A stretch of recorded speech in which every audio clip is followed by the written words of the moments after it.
Go with this. Joe Biden's numbers continue to go up in poll after poll. Donald Trump's continue to sink.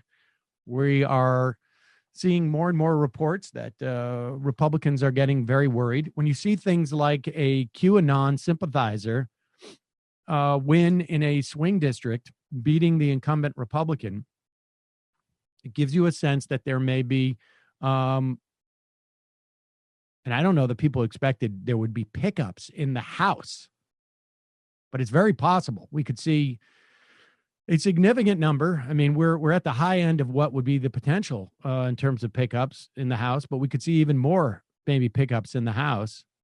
Conceivable. We have a long way to go with this election. I mean, we still have the alien invasion to happen. We still have the lightning to strike Joe Biden, and what else do we have on par? I'm not quite sure what it is. It's been kind of quiet on nukes lately, so maybe Yeah. we can get some of that. I mean, there's about a half dozen other things I think that are going to happen between now and then that are just going to be insane. But for the time being, the Republicans are having a really tough time running against Joe Biden because in many respects, he's barely there.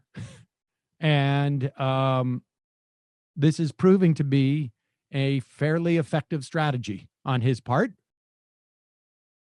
They are really fumbling around. Here is Laura Ingraham trying to articulate the fear that Republicans should have of Joe Biden and therefore go out and vote for Trump. And it is really, this is just, she needs a break, I think, just like I do. Let's play this.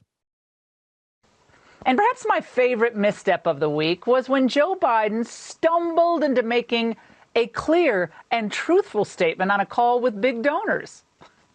He said, I'm going to get rid of the bulk of Trump's $2 trillion tax cut, and a lot of you may not like that.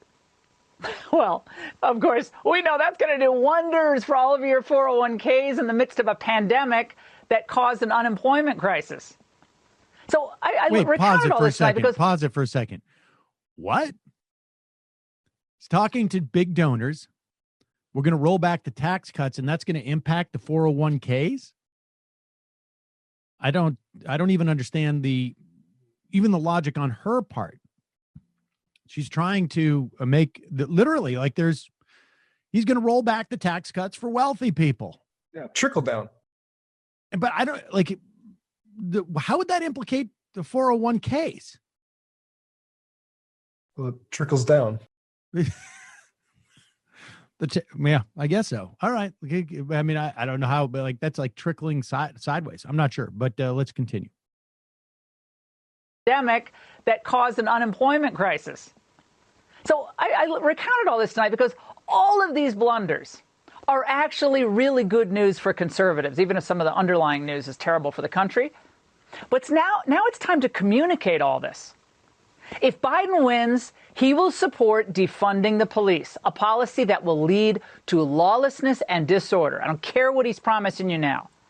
And if Biden wins, every American will be paying more taxes, not to pay down the debt or help the elderly, but to give AOC and company more money to wreak havoc on the country that you love, meaning more anti-American propaganda in the schools, more attacks on the nuclear family, and the big Green Deal.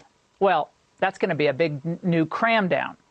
You'll be sending money to Washington so Pelosi and the squad can commission statues of their new heroes of the left, like, I don't know, Colin Kaepernick and Stacey Abrams.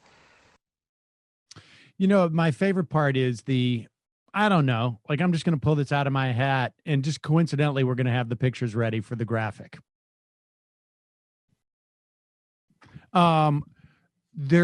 She's like, how many people do you think in her audience even know who Stacey Abrams is? It's just a picture of a black woman that she's able to put up. So the pitch is don't vote for Joe Biden because he's going to raise taxes and give the money for a cram down on the Green New Deal to AOC, who's going to erect statues of black people. It's tough to put that on a bumper sticker. Isn't she supposed to be suppressing the vote? or depressing the vote, I should say. Yeah, exactly. I mean, I think she's got to be as exhausted as I am, and just to run out of things. Maybe that's the thing, is there's no toehold. I mean, if you've got to go from don't vote for Joe Biden through the machinations that will call for a statue made of Stacey Abrams, I really think that you have not figured out what you're going to run on or run against in this instance. And I mean, I get that Laura Ingraham, it's always low hanging fruit for her to go from, to immediately a fear of a black planet. But man, there's just no sophistication in this. And there's it's overly sophisticated. It's like a Rube Goldberg machine that they've developed over there. Don't vote for Joe Biden or you're going to get statues of Stacey Abrams.